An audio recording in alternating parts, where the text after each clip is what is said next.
देश में corona virus की दूसरी लहर का कोहराम अब बढ़ता जा रहा है। चारों ओर से मदद की गुहार लग रही है और जनता अपने स्तर से ही जनता की मदद कर रही है। देश में बीते 24 घंटे में 3.32 लाख से ज्यादा मामले सामने आए, तो वहीं 2263 मरीजों ने अपनी जान गंवाई। कोरोना के बढ़ते मामलों के बीच प्रधानमंत्री मोदी 10 राज्यों के मुख्यमंत्रियों के साथ बैठक कर रहे हैं। पीएम मोदी के साथ बैठक में दिल्ली के मुख्यमंत्री अरविंद केजरीवाल ने पीएम से अनुरोध किया है कि दिल्ली आने वाले ऑक्सीजन टैंकरों को न रोका जाए। हफ्ते के आखिरी कारोबारी दिन यानी शुक्रवार को शेयर बाजार गिरावट के साथ खुला। बीएसई का मुख्य इंडेक्स 216.86 अंकों या 0.45% की गिरावट के साथ 47,873.81 के स्तर पर खुला, तो वहीं निफ्टी में गिरावट दर्ज की गई। निफ्टी 79.80 अंकों या 0.55% की गिरावट के साथ 14,326.35 के स्तर पर खुला। वैक्सीन की डोज लगने के बाद भी कोरोना तो हो सकता है, लेकिन यह जानलेवा नहीं हो पाएगा। मेरठ में टीका लगने के बाद संक्रमित हुए 150 मरीजों पर की गई स्वास्थ्य विभाग की स्टडी तो यह कहती है इनमें से सिर्फ 5 लोगों को ऑक्सीजन की जरूरत पड़ी और महज एक व्यक्ति की मृत्यु हुई। तो वहीं उनकी जो कोरोना के अलावा कई अन्य बीमारियों से ग्रस्त थे, इनमें से 125 मरीज घर पर ही स्वस्थ हो गए। 25 मरीज हॉस्पिटल तक पहुंचे। वहीं इन मरीजों में से किसी ने भी संपर्क में आने वाले को संक्रमित नहीं किया।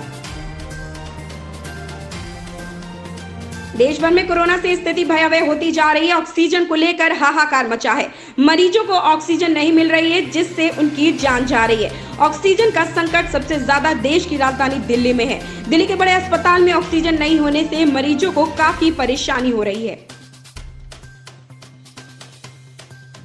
मोहाली के फेज 9 स्थित शेल्बी अस्पताल की लापरवाही के कारण एक रिटायर ब्रिगेडियर का शव ओडिशा के एक बुजुर्ग के शव से बदल गया। रिटायर ब्रिगेडियर के परिवार ने उसका दाह संस्कार भी कर दिया। खुलासा तब हुआ जब बुजुर्ग का बेटा पिता का शव लेने अस्पताल पहुंचा। इसके बाद अस्पताल को अपनी गलती का एहसास हुआ। पहले तो अस्पताल ने मामले पर पर्दा डालने की कोशिश की, बाद में बेटे ने पुलिस बुलाई तो प्रबंधन ने माना कि गलती से शव बदल गए।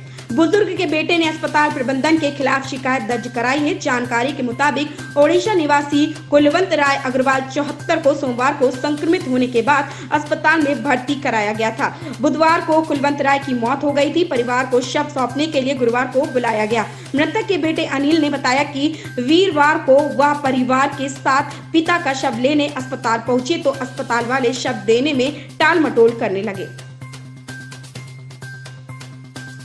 बिहार की राजधानी पटना में दानापुर के पास शुक्रवार 23 अप्रैल सुबह दर्दनाक हादसा हुआ। यहां पीपा पुल से गुजर रही सवारियों से भरी जीप गंगा नदी में गिर गए। एनडीआरएफ, एसडीआरएफ और स्थानीय गोताखोरों की मदद से अब तक 9 शव नदी से निकाले जा चुके हैं। वहीं 7-8 लोगों के लापता होने की आशंका जताई जा रही है। हादसे के करीब 2 से 2.5 घंटे बाद बचाव दल मौके पर पहुंचा। इसके बाद गोताखोरों ने गाड़ी ढूंढी, जिसे क्रेन की मदद से बाहर निकाला गया। कोरोना काल में जहां हर दिन संक्रमण के मामले बढ़ते जा रहे हैं, इसलिए यह बहुत जरूरी हो गया है कि हम अपनी इम्यूनिटी यानी रोग प्रतिरोधक क्षमता को मजबूत करें, क्योंकि इम्यूनिटी कमजोर होने पर आप जल्द ही कोरोना का शिकार हो सकते हैं। इससे बचाव के लिए दुनिया भर की सरकारें तमाम उपाय कर रही है और तरह तरह के सलाह भी दिए गए हैं, जिसमें मास्क पहनना, अच्छे से हाथ धोना, सुरक्षित शारीरिक दूरी बनाकर रहना आदि शामिल है। इसके अलावा जो सबसे जरूरी चीज है वो ये कि हम अपनी इम्यूनिटी को कैसे बढ़ाएं ताकि संक्रमण से बच सके।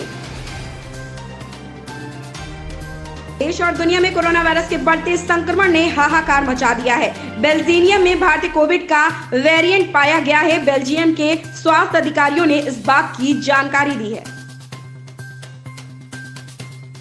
कोरोना संक्रमण के प्रकोप से केंद्र शासित प्रदेश पुडुचेरी भी अछूता नहीं है। ऐसे में यह आए दिन कोविड के मरीजों की बढ़ती संख्या को देखते हुए प्रशासन ने पूर्ण लॉकडाउन लगाने का फैसला लिया है। पुडुचेरी में शुक्रवार 23 अप्रैल की रात 10 बजे से सोमवार 26 अप्रैल की सुबह 5 बजे तक लॉकडाउन लागू रहेगा।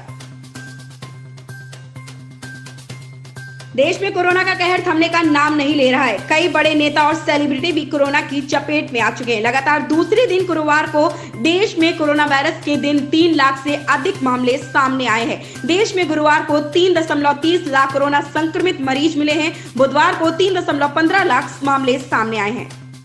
वहीं दिल्ली में भाजपा सांसद मनोज तिवारी भी कोरोना की चपेट में आ गए हैं। उन्होंने खुद को आइसोलेट कर लिया है। तिवारी ने खुद ट्वीट कर इसकी जानकारी दी है। ऐसी ही बड़ी खबरों से जुड़े रहने के लिए आप देखते रहें परफेक्ट मिशन लाइव।